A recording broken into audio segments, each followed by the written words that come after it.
Okay, so in the interest of helping you guys get your background images to show up, because almost everybody had issues with getting their backgrounds visible, and part of the problem I've come to learn is the fact that V-Ray has been updated, and I did not know about this recent version coming, and the fact that it happened in the middle of our term doesn't help things, but that's not really anything we can do about that at this point.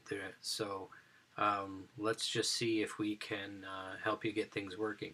For most of you, the explanation I gave on how to convert your background image into an emissive material sounded really simple, because in the last version it was very simple, but for some strange reason that option that I spoke about no longer exists. So I've just quickly set up a simple little room here with a view out to a nighttime, almost dusk kind of setting.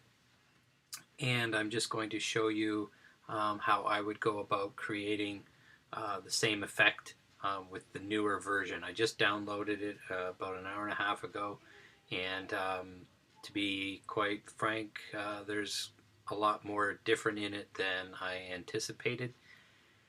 Uh, some things are great, some things I'm having issues with, and like the rest of you, the lights seem to be quite finicky compared to version 3.6, which, in my opinion, was actually a pretty good version, and I'm hoping that some of my issues are being caused by the fact that I'm using a trial version. I don't want to cut off my existing version because I still have 2 months left on it. And anyway, in the interest of trying to give you guys a little bit of help, here's what I suggest we do. So, first, we're going to open up the V-Ray asset editor. Okay, and first things first, I want to make sure that our settings are set up. So this is the default settings that everybody, when they first launch V-Ray, they get. These are the things that I've mentioned in a previous video that you need to change right away, or you're spending way too much time watching renderings happening instead of working on your model. First things first, slide the quality down to draft and shut off progressive. We don't want progressive or interactive running at this stage, just because every time we move our camera or change something, our scene will try to regenerate, and that's just slowing things down at this point, and we're just trying to figure stuff out right now. So the next thing you need to do is go into global illumination and change brute force to a radiance map. With these settings, things will render pretty quickly, and they won't look awesome, but they'll be enough for us to figure out whether lights are working or images are visible and so on. Okay, so now that we've got that straightened away, the other thing that I want to mention is I told many of you that the issue with light coming in through the windows is often a matter of what type of material have you applied to your windows. If you want to use a V-Ray material, which I highly recommend for the glass, what you want to do is on the glass materials, go down to the very bottom, and any material that's got the word window in the title is suitable for a window.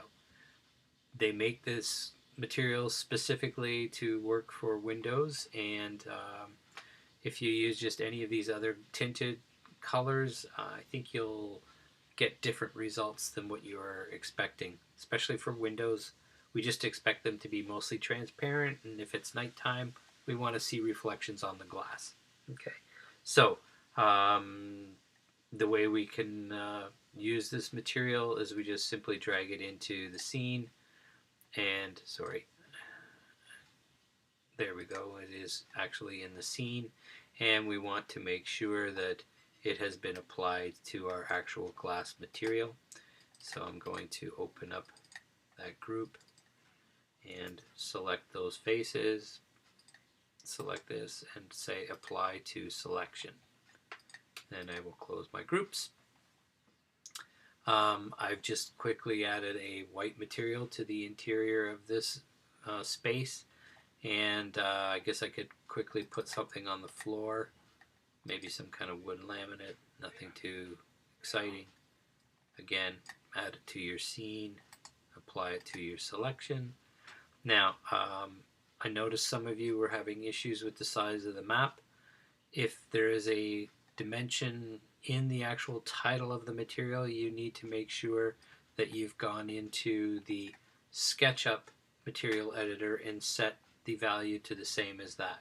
So I'm going to close this right now, and I'm going to call up my material editor here. I'm using the Mac version right now simply because I can make video recordings easily on the Mac, which I can't do on the PC very well. Anyway, so here's our wood material, and you'll want to edit it. In the PC version, there's a tab called Edit. Click on it, and we want to set this value here to the same as the value that was printed in the title, which is 250 centimeters. And once we've done that, you'll notice that the image on the floor instantly updates to be approximately the right size. Now, you don't have to make it exactly what was written there, but if you're in that ballpark, it's going to look more appropriate than if you don't change that value. It will look far too small.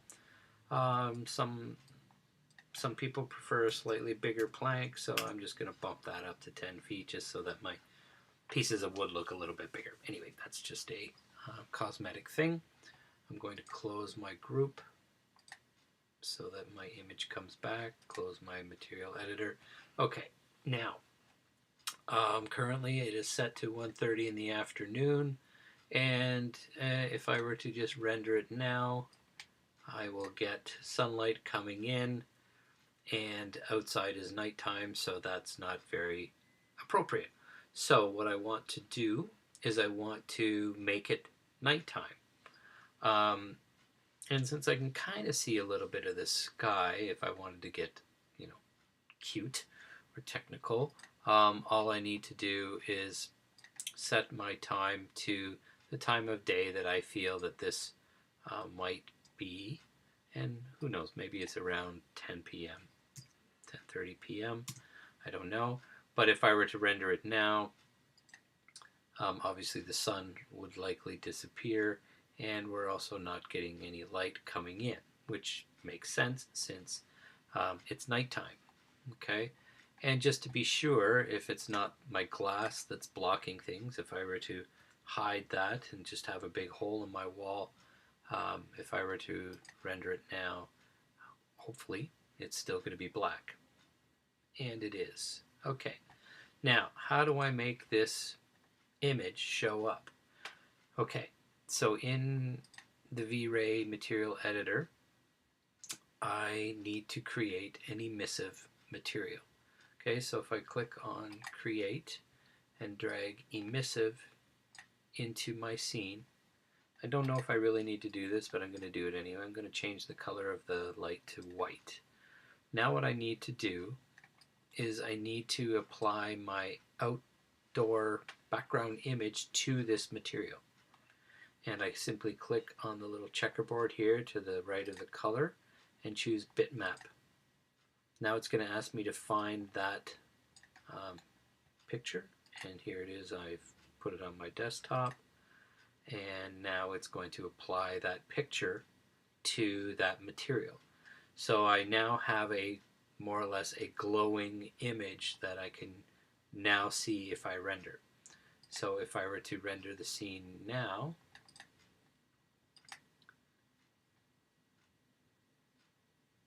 oh, I need to apply it. Haha, I didn't apply it yet. Sorry. So if I were to select this surface and call up the emissive material and say apply to selection, that would help. Now when I render it, let's get out of our group here and see what happens when we render. So now you can see the image outside is actually shining into the interior. It's even creating enough light that the floor is sort of reflecting some of that intensity. I can adjust it to be a little bit brighter, but I'm going to recommend you don't go any higher than 2 because then things start to look kind of weird outside. In fact, I think 2 is going to be too high, but just for demonstration purposes, this is what it will look like if we now render it at 2 value. So you can see the exterior is much brighter, the sky is a lot more illuminated, and I'm even picking up a little bit more of the reflection on the floor. So this is how I would create the image to be visible regardless of whether I have the window there or not. In fact, I should unhide the window to make to show that it's still coming through the glass, which was a V-Ray glass material that I applied. And now you can see I even have a stronger reflection on the floor because it's picking up some of the mullions of the window. Okay, so that will work for a nighttime scene or a daytime scene. Again, I'm not going to recommend you go that high. Usually anything between 1 and 1.5 is more than enough to give us the intensity that we need.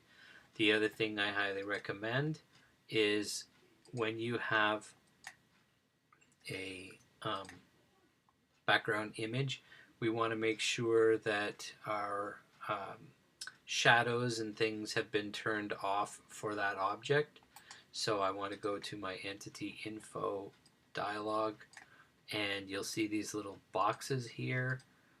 If I'm pretty sure it's the same on the PC as not, but if you hold your cursor over, it says don't cast shadows. So I want to make sure that that's off. I don't want it to cast shadows, and I don't want it to receive shadows either. Okay, so make sure that those two things have been set. That way the sun won't do anything strange like cast a shadow from this picture onto your building. And just for demonstration purposes, I'm going to show you that I do not recommend putting your picture too close to your building. If it is too close, even though you have don't cast shadows selected, sometimes it will still look strange. Make it bigger and pull it away from the building, and things should work much better. Okay, so that's a quick little workaround to get your exterior images or your background images to show up in your renderings. So just set the time of day to something at night, and for your nighttime background image, just open up the window or the shadows dialog and make sure that you've set this to something much later than when the sun would be up. So 1 a.m. is also a good time, and when you render, then you won't be getting any influence from the sun or the sky or the environment because it's night. Okay, so all of the light coming in from outside will be generated from your image. Okay, so I think that should help most of you get your images to show up in the background. Okay, so hopefully that helps. Talk to you later.